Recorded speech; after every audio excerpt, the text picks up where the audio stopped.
ചരിത്രത്തിൽ ആദ്യമായിട്ട് പുലികളി സംഘങ്ങൾക്ക് ധനസഹായം അനുവദിച്ചിരിക്കുകയാണ് കേന്ദ്ര ടൂറിസം മന്ത്രാലയം.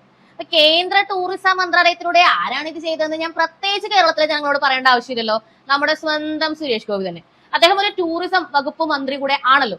അതുകൊണ്ട് തന്നെ 24 ലക്ഷം രൂപയാണ് 8 സംഘങ്ങൾക്കായിട്ട് അദ്ദേഹം അനുവദിച്ചിരിക്കുന്നത്. ഇത് അദ്ദേഹത്തിന്റെ പ്രത്യേക ഇടപെടൽ കൊണ്ടാണ് സംഭവിച്ചിരിക്കുന്നത് എന്നുള്ളതിന് നമ്മുടെ കയ്യിൽ തെളിവുണ്ടോ? തെളിവുണ്ട്. ആ തെളിവുകളും കൂടി ഞാൻ ഇവിടെ കാണിച്ചേക്കാം. ഇതൊന്നും കൂടാതെ ഓരോ ലക്ഷം രൂപ വെച്ച് സ്വന്തം കയ്യിൽ നിന്നുള്ള ധനസഹായവും ബാക്കി പുലികളി സംഘങ്ങൾക്ക് ഇദ്ദേഹം നൽകുന്നുണ്ട് എന്നതാണ് നമുക്കിപ്പോ കിട്ടിയിരിക്കുന്ന പുതിയൊരു വാർത്ത.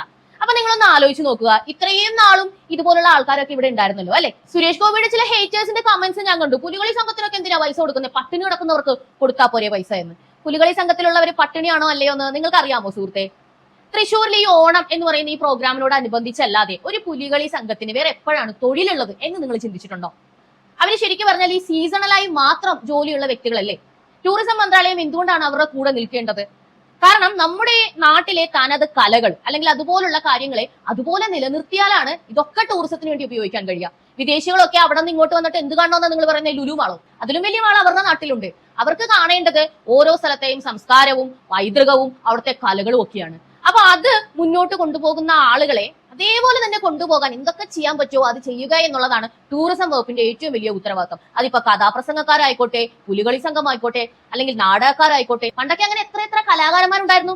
അവരെയൊക്കെ എപ്പോഴും ലൈവായിട്ട് നിലനിർത്താൻ എന്തെങ്കിലും സർക്കാർ ചെയ്യുന്നുണ്ടോ? ഇല്ല.